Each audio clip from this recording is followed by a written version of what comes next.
Vous voulez conquérir le monde pour se développer à l'international. De nombreux pays imposent de s'associer à un partenaire local. Et cela passe généralement par la création d'une joint venture. Alors, quels sont les 10 commandements de la joint venture? On en parle dans l'Extalk.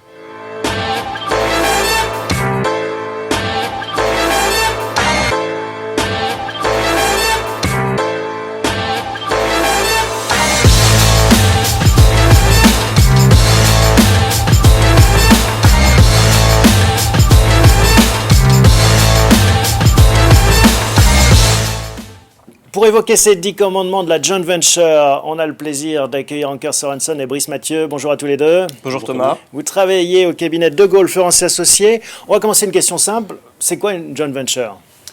Merci Thomas. Ce n'est pas nécessairement une question simple. Alors d'abord, la JV, vous l'avez rappelé, c'est d'abord un contrat de partenariat, mais ça peut aussi être un contrat de partenariat qui prend des formes diverses, qui peut prendre la forme d'une plateforme de distribution, d'un outil de financement, d'un outil d'approvisionnement ou encore d'une société de plein exercice dont nous parlerons essentiellement aujourd'hui. Je dirais que c'est aussi un instrument qui peut constituer une alternative à une opération d'acquisition, mais qui nécessite un peu plus de doigté qu'une opération de M&A, en raison de la nécessité de comprendre les diversités culturelles, de comprendre son partenaire et de négocier de façon peut-être moins hostile que dans une opération de M&A, puisque les parties qui peuvent être pas uniquement 2, mais 3 ou 4, ont vocation à cohabiter dans la durée après la conclusion de la JV. Et la JV peut aussi être l'aboutissement d'une opération de M&A. Il arrive assez fréquemment que l'acquéreur prenne le contrôle partiel de la cible et détienne 75 ou 80% du capital, et qu'au fil de l'eau, ils prennent le contrôle du sol du capital, et il faut donc également être capable d'organiser la cohabitation pendant cette phase intermédiaire. Donc la JV est un instrument qui peut connaître beaucoup de formes diverses. Voilà, beaucoup de formes diverses. Un des enjeux clés de ces JV, comme on dit en abrégé, c'est comment est-ce qu'on la gouverne, la gouvernance, Brice. Est-ce qu'il y a une réponse clé? Alors, il n'y a pas de réponse clé, mais la gouvernance est effectivement, comme vous le rappelez, un élément déterminant de la joint venture, en particulier dans le cadre de joint venture de plein exercice sous la forme de société. Et ce qui est indispensable de bien déterminer dans la gouvernance de la joint venture, c'est la dissociation entre les pouvoirs de direction et les pouvoirs de contrôle. La plupart du temps, on passe par une société de type société par action simplifiée, qui offre une grande souplesse. Et dans le cadre de cette société par action simplifiée, on a un organe obligatoire qui est le président. Et dans le cadre de la JV, il est essentiel d'avoir un organe collégial qui prend la dénomination de comité stratégique, comité de surveillance ou encore conseil d'administration. Et cet organe collégial aura un certain nombre de pouvoirs de contrôle sur la direction de la société. En ce sens que pour certaines décisions qui sont considérées comme clés pour la structure joint venture, la décision du président devra être précédée de l'autorisation, notamment sur des questions d'investissement, de désinvestissement d'un certain montant, l'embauche de personnel clé pour la joint venture, le licenciement de certaines personnes, ou encore la validation du budget. La gouvernance est vraiment encadrée de manière très détaillée, et ce qui compte aussi, c'est de choisir au sein de cet organe collégial les bonnes personnes au sein des deux partenaires qui seront capables de prendre des décisions rapidement dans l'intérêt de la joint venture, puisque le temps est aussi de l'argent dans ce genre d'opération. Le choix de ces personnes est véritablement essentiel. Alors, imaginons que je décide d'investir dans une joint venture à l'étranger avec un partenaire local. Comment est-ce que vous, qui êtes mon conseil, allez vous tenir au fait du droit local pour que tout cela matche? Oui, alors quand on fait des opérations de joint venture dans un pays dans lequel nous ne sommes pas avocats, la présence d'un conseil local, évidemment, est indispensable, d'autant plus que la JV, comme je l'ai rappelé tout à l'heure, touche à des domaines du droit très différents, le fiscal, le social, la propriété intellectuelle, le corporate, et encore d'autres matières comme la réglementation d'échange. Et évidemment, il est indispensable dans certaines juridictions exotiques de se faire assister ou accompagner par un avocat local, notamment sur certaines de ces questions, sur le droit social, ne serait-ce que pour savoir si la JV peut être dirigée, gouvernée par un dirigeant qui n'est pas un ressortissant local, s'assurer que la réglementation d'échange permet effectivement des flux en dehors de ce pays, et puis faire les notifications qui peuvent être faites aux régulateurs, à l'autorité de la concurrence ou au ministère des Finances lorsqu'il s'agit d'un investissement fait par des étrangers dans un pays exotique. Donc effectivement, la présence d'un conseil local est indispensable. Et le cabinet, dans ce contexte, s'allie ce qu'on appelle des good friends avec lesquels on travaille. Et, good friends, c'est le nom de la JV en termes juridiques. Ça peut être ça, sauf qu'il n'y a pas vraiment de partenariat institutionnalisé entre le cabinet et ces good friends.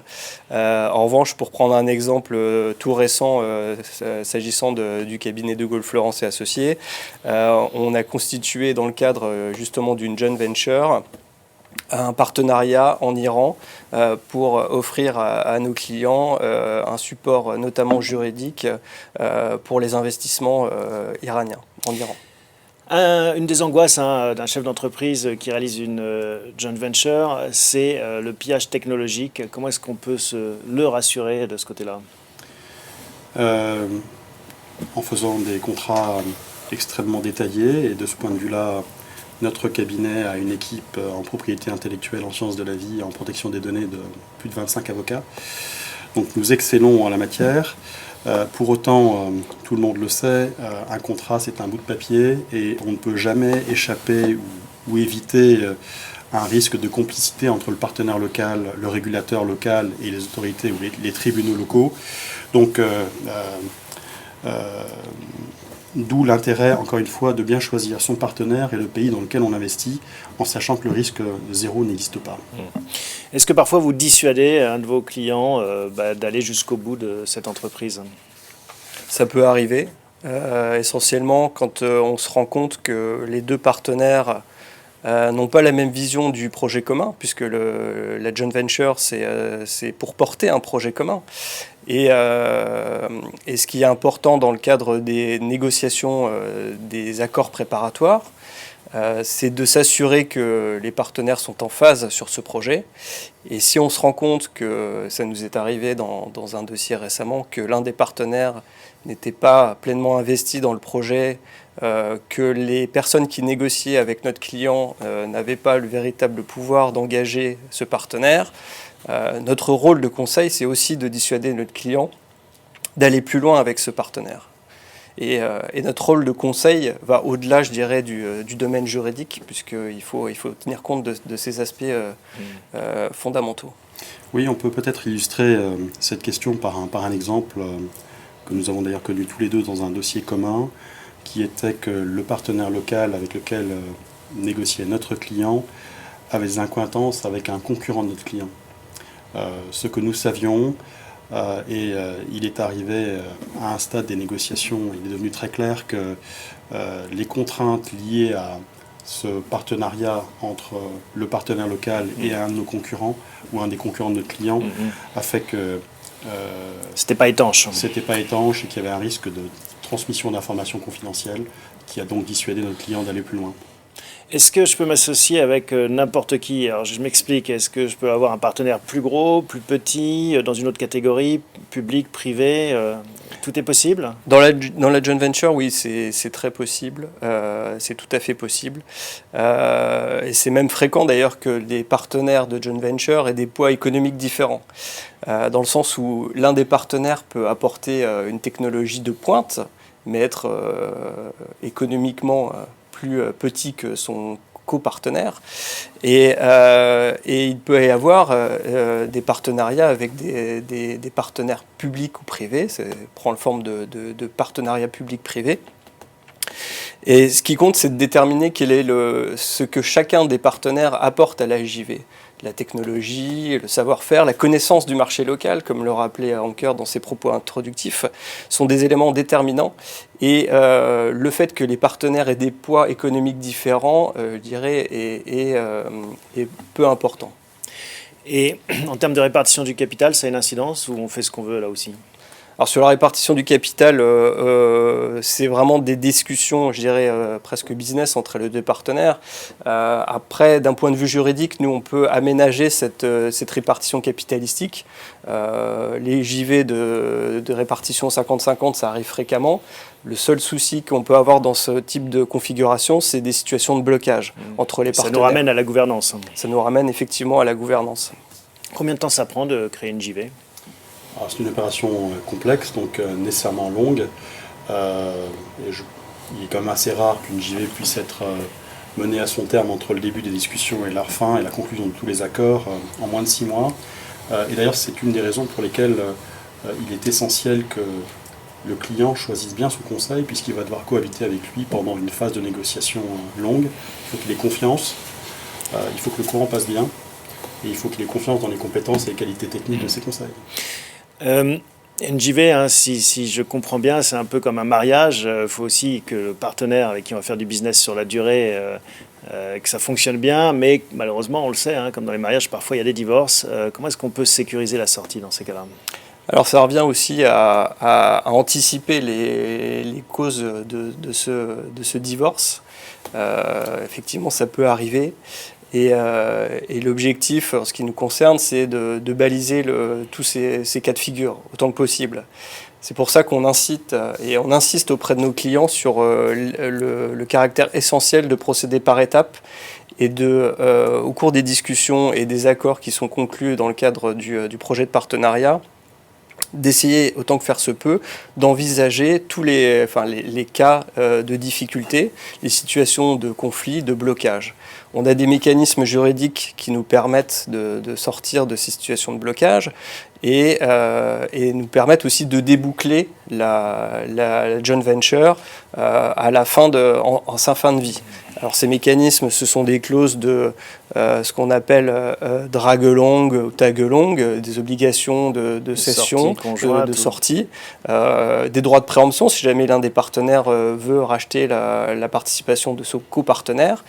Et quand on a des situations de blocage pour des décisions, je dirais, stratégiques, si manifestement les deux partenaires ne s'entendent plus dans le projet commun, on a un mécanisme qu'on appelle la clause de shotgun ou roulette russe ou buy or sell. Roulette mexicaine même, j'ai vu. Roulette mexicaine, ça, absolument. C'est ma préférée, oui. Et qui permet de sortir de cette situation. Schématiquement, c'est-à-dire que pour une décision donnée, les partenaires ne sont plus d'accord. L'un des partenaires décide d'activer cette clause qui est en fait une promesse de cession réciproque entre les deux parties et dit à son copartenaire voilà, je décide de sortir. Alors soit tu me rachètes ma participation à un prix donné, et si l'autre partenaire n'est pas d'accord, eh ben, il devra racheter la participation de son copartenaire à ce même prix. Sachant Thomas, même si la question n'a pas été posée, mais qu'elle a été posée précédemment, le sort de la technologie est évidemment toujours essentiel. Que celui qui apporte la technologie a intérêt à s'assurer que la technologie va lui revenir, y compris les développements qui ont été apportés à la technologie pendant la durée de la JV. Donc ça, c'est un élément à sécuriser, en effet, au moment de la création de la JV. Alors, si on résume, hein, les 10 commandements, on va les découvrir ensemble. Vous les avez mis noir sur blanc, l'étape de la loi de la joint venture. On les passe rapidement en revue. Alors, l'un des premiers commandements de la joint venture, c'est évidemment valider un projet commun entre les partenaires, de déterminer la vocation poursuivie entre ces partenaires.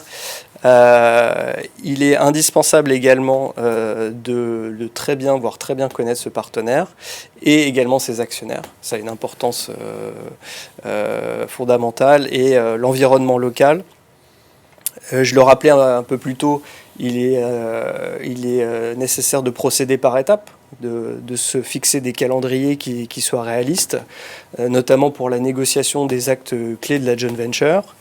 On n'a pas évoqué d'autres sujets dans le cadre de cette discussion qui sont les problématiques fiscales, les problématiques de droit de la concurrence et d'autres problématiques de droit social.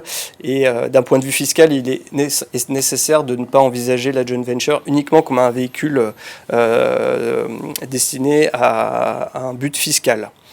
Et enfin, je le rappelais peu de temps avant, identifier les causes de rupture et anticiper ces sujets de conflit et de difficultés entre les partenaires tout au long de la vie de la joint venture. Alors, les 5 autres commandements sont protéger les actifs clés de la JV, essentiellement la technologie, il peut y en avoir d'autres. Bien cadrer le partage des produits de la JV et les modalités de son développement, c'est aussi essentiel. Encadrer sa gouvernance, on l'a dit et redit, mais ça se fait par des pactes qui sont des outils de gouvernance assez classiques. Évidemment, ne pas éluder les questions qui sont relatives, 1, à la concurrence, 2, à la confidentialité des négociations et de la technologie et de la façon dont les parties coopèrent, et ne pas éluder non plus le financement de la croissance, puisque la JV a la vocation à se développer, et c'est ça la finalité évidemment du projet. Donc le dernier commandement, qui est au moins aussi essentiel que tous les autres, c'est de s'entourer des bons conseils, dans la mesure où les conseils et leurs clients vont coopérer, cohabiter pendant une période longue. Donc il est essentiel que le courant passe bien, que le client soit convaincu des compétences techniques et de la disponibilité de ses conseils. Et puis, je dirais en conclusion que nous avons préparé un document assez épais qui retrace un certain nombre de points clés qui ont été abordés partiellement ici, que nous tenons à la disposition de ceux qui sont intéressés. Voilà, en effet, hein, on l'a vu au travers de ces échanges, c'est une matière première riche, des process complexes. C'est pour ça que vous avez des slides que vous proposez de mettre à disposition de ceux qui s'intéresseraient. Alors n'hésitez pas, vous pouvez contacter le cabinet de Gaulle Florence et Associés à l'adresse suivante, contact@dgfla.com. Merci messieurs. Merci Thomas. À bientôt et merci de votre fidélité. On se retrouve pour un prochain épisode de L'Extalk très prochainement.